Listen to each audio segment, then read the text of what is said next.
Hello, everybody. This is Power Pantalloons Podcast. My name is Tanya. I'm your holistic wellness cancer guide. And today with us is Fern L. Hone. Welcome, Fern. Yes, it's Vernell Khan. Um, Oh, but no worries. Um, thank well, you for thank you. correcting me. Thank you so much for having me. It's a pleasure to be here and to know you in the context that I do, as well as here. So I'm looking forward to this conversation. Me too. Why don't you let everybody know what you do? Ooh, okay. Well, Loaded question. once upon a time, right now, what I do is I own a yoga studio and a healing arts center here in Delray Beach, Florida. And I started my career as a dancer growing up in New York City and became a personal trainer. So I've been in the fitness and wellness field for pretty much my entire life. The crux of my business now, the yoga part, is really my focus at this point. I teach asana, which is movement-based practices, but as well as lead workshops and trainings on how to use the tools of yoga to help you manage your mental well-being, stress, anxiety. I'm also a coach, a wellness coach. I lead teacher training, so I teach other people how to be yoga teachers. And I just launched a beautiful podcast called Flourish with Fern, Mind, Body, and Soul, where I interview other folks in music and wellness and yoga and coaching. And we offer tips to go from languishing to flourishing in life, to my philosophy is you never know when we may be truly inspiring someone. And if we can just share one thing that may help somebody, then I feel like it's a day's work done. A day's Oh, work done. I absolutely agree with that. Part of the whole reason that I'm doing this is if I can spare even one individual some of the pain that I went through while I was Mhm. going through my cancer journey, whether it's because I talk about the hair, because I talk about the poop, because I talk whatever it is that I'm talking about that might Yeah. spare somebody some of the pain and the hardship that I went through, Mhm. that really is what it's all about for me, Mhm. is to help other people navigate a cancer diagnosis with dignity and grace. So I Mhm. totally, oh, 1,000% Mhm. back that up. Help at least one person every day. That's a beautiful Yeah. mission to have. Yeah. Well, to piggyback off what you just said, we do have something in common. Um, Part of a club that I rather not have been a part of, but the the interesting part is that my journey has taken a shift in the last few months because I myself are just about 6 to 8 weeks from my final treatment for breast cancer. I was diagnosed last August. So it's almost a year now, and went Yeah. through chemotherapy, radiation, some really horrifying things. But what I have found is that I had to walk the walk and talk the talk, that I teach others all these years and dig down deep and use these tools like meditation and breath work and movement and even screaming at the top of my lungs, getting the energy out. And my coaching path and the things that I'm doing now have manifested from this experience, this container of moving through breast cancer. And a lot of people can't really understand this. And that's the interesting twist to all of it, being in the depths of seeing your mortality in front of you and to really understand how that, we don't know how many divine moments we have. You have a little bit different perspective. Now, some people whether it's cancer or other things in life, whether it's divorce or moving or any life circumstance, sometimes we don't know how to move through that. And that's perfectly legitimate and real. Yeah. But a lot of the work that I do helps people move through these challenging times in life. So I've had this profound epiphany in my life because of this recent trauma. And I'm using it to help others.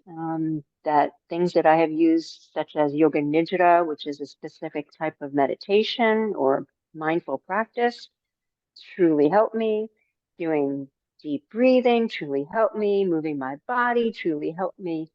And so I'm now saying, I think I need to step out of my comfort zone and reach more people with these practices. So that's what I'm doing. Yeah. Thank you very much for sharing your story. I don't share Mhm. other people's story. I let everybody explain what Right. you know. I appreciate that. Yeah. Well, HIPAA, like it's not my story to share, you know. No, I Legally, it's know not that, my but story to share, but I I appreciate. appreciate that. But we do have that. We're members of that very unique experience, and um, it does profoundly change you in many, many ways. And Absolutely. processing it, it's so new to me when you're going through something like this. And I tell people, not just cancer, but sometimes when you're going through it, what happens is you're in your fight flight mode. And I do a lot of work around that, your nervous system, and you're just hanging on for dear life. You're navigating waters that you don't know, and especially in the medical community, you don't, you know, pre you don't take the time to brush up on your protocols if you don't have to. So you're in this state and you have to make decisions coming from a place where you have to be grounded, but you're not. You are not grounded. You're in fight, flight, just save my life. But a lot of the things and tools that I use as a yogi and as a coach um, really helped me to manage my nervous system, to be present in my body for the most part. I did go off the deep end here and there, but for the most part. And those are the things that I am seeking to share.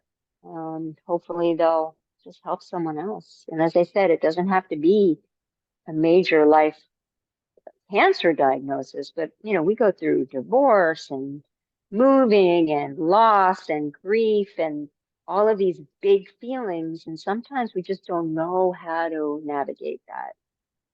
So that's what I help Absolutely. people do. Yeah. Absolutely. And I think it's interesting that you just finished your journey and that I've been out of my journey for over a decade now.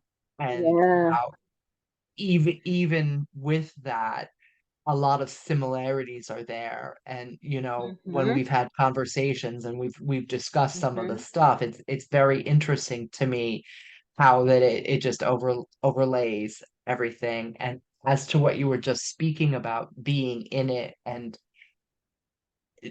you have one focus. It's almost like tunnel vision, and the Yes. one focus is kicking cancer's ass. Like that is the only Yes. focus, and that's Yeah. blood work and doctor's appointments and Oh, surgeries and radiation and chemotherapy, and then more blood work, and then another doctor visit. And I it's agree with you. traumatizing. Yeah. It is, but breath work, Hmm. meditation, Hmm. aromatherapy, um, Hmm. Reiki. I didn't do yoga through mine, but I know that it's powerful. Right. Movement and I would go out and take my shoes off and just walk and Hmm. ground. Um, Right. Right. Sound healing, Yes. crystal bowls and Yep. detoxifying baths and I had a conversation with my oncologist about what I was doing, and I kind of got that. eye roll and Yes. he's like, I honestly don't care as long as you're not ingesting things. And I said, well, Yes. herbs. And he said, no. And I said, why? Yes. And he said, because it could counteract the chemotherapy. And so Yes. we don't want that. And I was like, okay, I can respect that answer. Thank you for humoring me. Right. So, like, he was in alignment with what I was gonna do, right? So like he knew what I was gonna do. Mhm. So it wasn't like I was ignoring his advice or anything, because I really think you need to trust your medical team. Like that's part of being in alignment. And if there's things that they're doing that you don't like, you need to have conversations and maybe find a different provider. Like, Mhm. Mhm. So I'm glad that you brought up those modalities. I don't know if you can see behind me is a gong. I am a sound healer as well. I play my bowl. I always say I'm a frustrated rock star. So I play my bowls and my chimes, and we just did a beautiful event last night for the summer solstice, and it was also International Yoga Day here well, around the world. But so there are many modalities. And I also wanted to share, a lot of people perceive yoga as standing on your head and doing handstands and putting your leg behind your head. And while there is that aspect to it, that really is not yoga. That is one aspect of yoga. Yoga, as a definition, is to manage the fluctuations of our minds that cause suffering. mm, And there are many ways to practice yoga.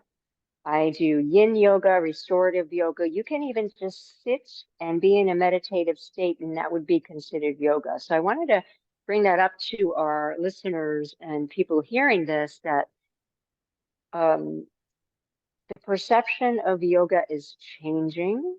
You don't have to be in a hot studio that's forced heat, which my studio is not, and get into these asana poses and disconnected from your mind. It's actually quite opposite.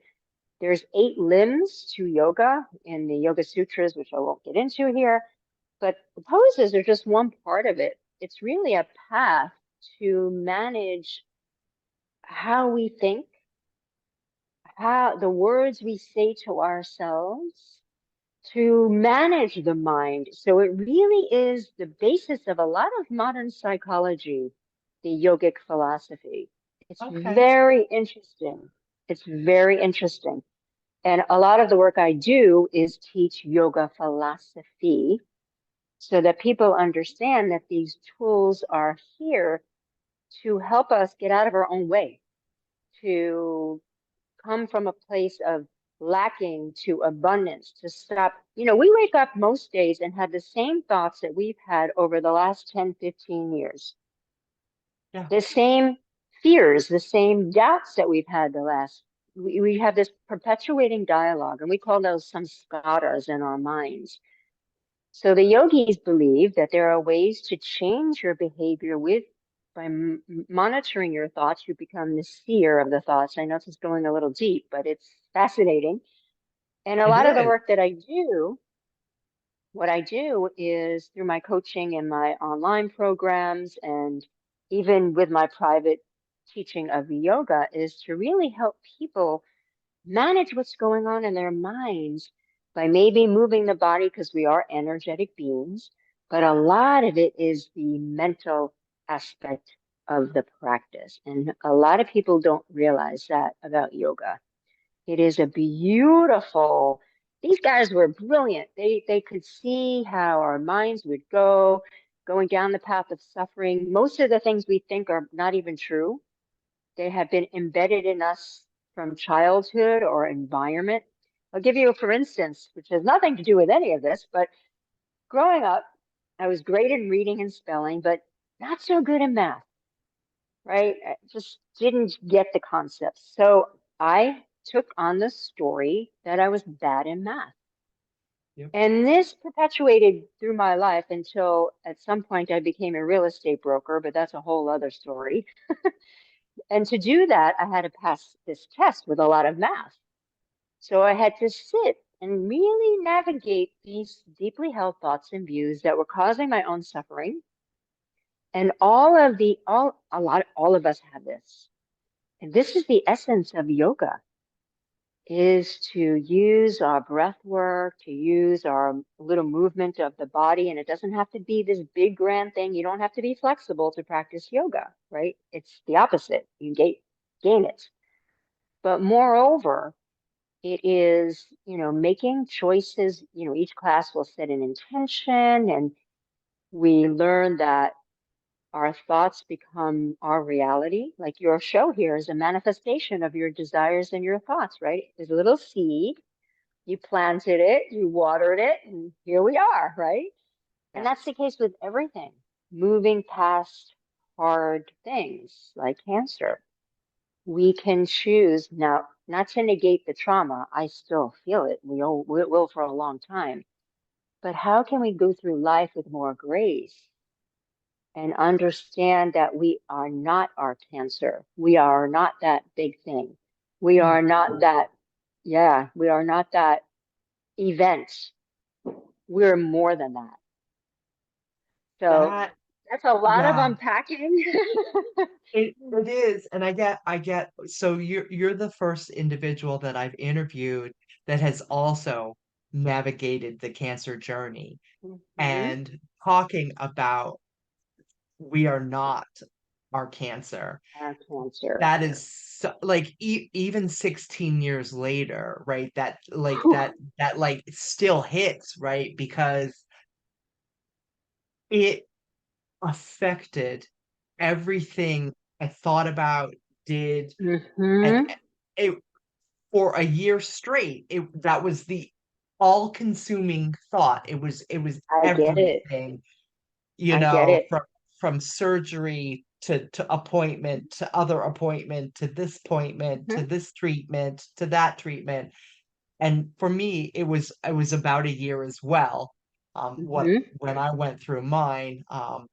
Hmm. So and while you're in it, Uh-huh. all you can think about is the cancer.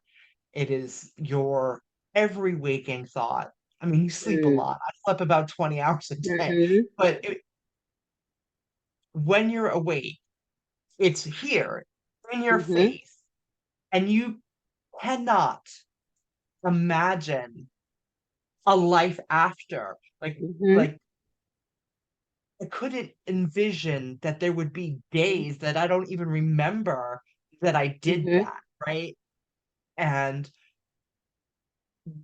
now there are chunks of time, like large chunks of time, where it's not right here. Hmm. And I only Hmm. remember it when I'm helping a client or I'm Hmm. talking about my story or I happen to get a glance of one of the scars that I have. Hmm. Like, I'm not obsessed with gynecology appointments anymore. I just go back to them. I have my annual. Hmm. I, and I do my mammos as appropriate, like, and my colonoscopies like you're supposed to. Right. But I can actually go months Hmm. without Hmm. being that. Yeah. So I appreciate you sharing that. When we're in it, and even when I was in it, though, I had a dialogue with my cancer. And at first, I was not supposed to have chemotherapy, and then it turned out that for me, I had to have it to keep it from recurring, not so much to treat it. So they have these tests. But as I was there and the poison was going in my body, I didn't call it that. What I did is reframed it at it is a radiant healing light, and it is to prevent the cancer from coming back. And a lot of the work we do as yogis is meditations on the light, the light within, the the aspect of life which transform the negative energy that may be within us and around us. And that was a big that's what kept me going in my treatments for the most part. It is being able to use the tools like I do of mindfulness, breathwork, meditation, all of it to transform the narrative in my mind. And also, I believe, truly believe, that if you keep saying, I have cancer, or I have this, or I have depression, not that that isn't, can also be a clinical diagnosis, or I have anxiety, or I have shame, then you will have it. You will have it, right? It's whether you think you can or you think you can't, you are right. And a lot of the work that I do helps people, and it's not a one and done thing. I will say to you, it takes effort, discipline, just like anything, but it's to change the narrative in your mind, but not only your mind, but in your hearts, because I believe every cell in our body eavesdrops on our thoughts. And we can manifest things just like we manifest the good, can also draw negative energy towards us. Now, I know this is going to sound a little esoteric to people, but I feel that there is a way to reframe the bad things that happen that make you feel like you're languishing in life to bring about a greater good. And that's a lot of the work that I do. I'm starting an online coaching program called From Fear to Fierce. And it's to remind people that we don't have to keep holding on to our fears, that there is a way out to move through life more fiercely, more engaged, more embodied, more whole, more present, and stop being afraid of everything. And that's one thing that I learned is when you're faced with your mortality, you hear cancer and it's like your world implodes. Like cancer, that's like the worst thing. That was my biggest fear in life. And my daughter said something to me so profound. My father had leukemia. He passed from leukemia, and I always had that in the back of my mind, as a fear. And she said to me, "You know what, Mom? Now you have nothing left to fear." Oh, And I yes. was, okay. And we can all take that and, all these little fears and doubts. And it can be just little things. Oh, I don't feel like I'm good enough to do this job, or I don't feel like I can put myself out there to speak, or I feel like, what do I know about such and such? It's just all self doubt. It's all self fear. It's all from within. And I like to turn the narrative around for people and say, why not? Like, why wait? One of the biggest regrets of the elderly is that they should have done what they wanted to do. They Yes. should have done, like, why didn't I?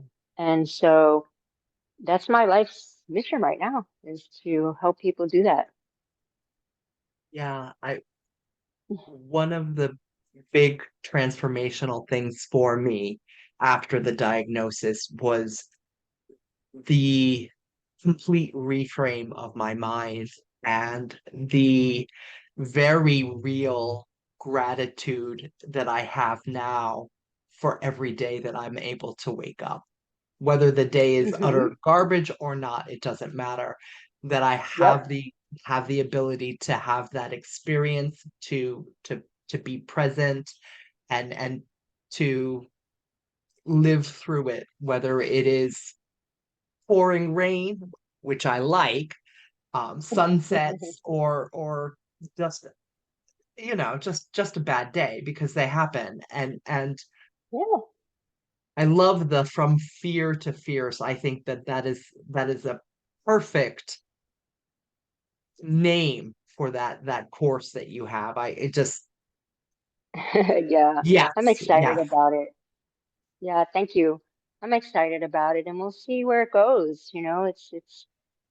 Um I've done a lot of courses and a lot of studying and did a lot of education under my belt. And at a certain point, you kind of, I think you do that to try to hide behind it, right? And I finally said to myself, I need to just share.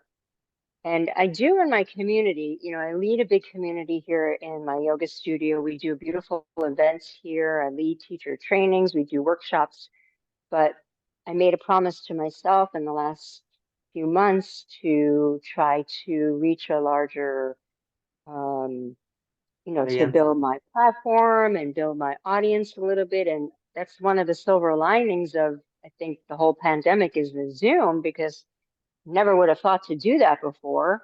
Um, so that's my hope and my dream to, share a little bit from my experience and also from all of my work and studies, um, to just help people.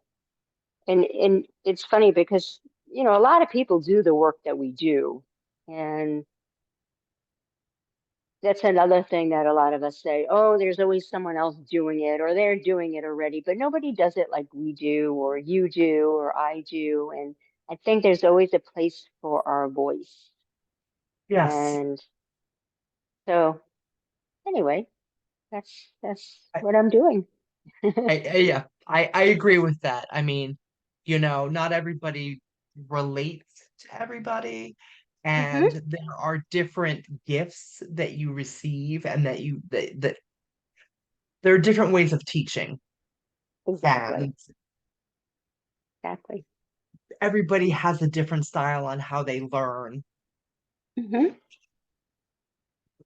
So, So, yeah, well, thank you. This was a really beautifully deep conversation, and hopefully, when it's shared, somebody will learn something from each of us. And I think that's the I best think thing, so. right? Hmm. Absolutely. Um, do you have a gift for the audience? Yeah, so I'll be sharing the link with you that you can share when you share this recording, where they can sign up for a nice PDF that I created, and it gives you tips on how to um, manage anxiety. I also have a page of affirmations you can use. And what I like to do is offer to take a little screenshot of it, put it on your phone, and have it right there to look at every day. Nice. Just beautiful words of affirmation. And there's some other good stuff in there that are practical tools to help us in our everyday life. And I think that's all we can expect, is to take it day by day, breath by breath, and do the best we can. Fantastic. I will make sure to put that in the show notes so anybody who would like that, they can Yeah, go ahead and grab it. yeah. I really I do appreciate. have, yeah, I do have a website. It's more for my studio, but it has a lot of great resources on there. And actually, you can sign up for a free meditation on there too. So I can my put that there studio, too. yeah, it's Absolutely. Dancing Lion Studio is the studio name. And so it's dancinglionstudio.com. And we also offer all of our classes on Zoom as well as in our studio. So you can join us for That's yoga cool. anywhere in the world, That's which really is really cool. cool. Yeah. Fantastic. Thank you very All much, right, Fern. I Tanya. really Thank appreciate you you. coming along. Yeah, thanks for having me. Right. Goodbye, everybody. We'll talk Talk to you to you next time. soon. Bye, everybody. Bye.